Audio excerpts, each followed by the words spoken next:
আমি যদি আমার ছেলেকেই ভালোবাসি, তাহলে আমি যদি ছেলের বউটাকে একটু ভালো রাখি, ছেলের বউটাকে ঝগড়াঝাটি কম করে ছেলের বউটাকে একটু ছাড় দেই, তাহলে কে ভালো থাকবে? বেসিক্যালি ছেলে।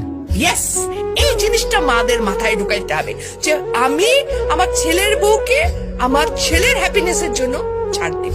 সত্যিকার অর্থে যদি আমি বলবো, একটা ছেলের বিয়ে দেওয়ার পর সংসারটাকে হ্যাপি করার ক্ষেত্রে 80% ক্ষেত্রে একটা শাশুড়ির ভূমিকা অনেক, মানে ছেলের মা।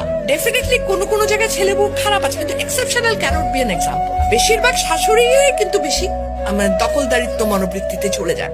এখানটায় যদি ওনারা একটু ছাড় দিতে পারেন, ওনারা যদি একটু মনে করেন যে না, একটা যখন আমি আমার মেয়ের জামাইকে বলছি কি যে আরে আমার মেয়ের জামাই কত ভালো, আমার মেয়েকে কিছুই করতে দেয় না, সারাদিন অফিস থেকে এসেও সে মেয়েকে রান্নায় হেল্প করে। আর ছেলের ব্যাপার হলে তখন আমরা বলতো কি ছেলের বউ আজকে সারাদিন ঘুমায় থাকে, আমার পোলা আসে রান্না করে খাওয়ায়। একই মানুষ কিন্তু আমরা দু রকমের মনোবৃত্তিতে যাচ্ছি, তাই না? এই জায়গা থেকে আমাদের মেয়েদের বেরিয়ে আসতে হবে। ছেলে আমরা মেয়ের জামাই আসলে পোলাও কোরমার অভাব রাখি না, আর যখন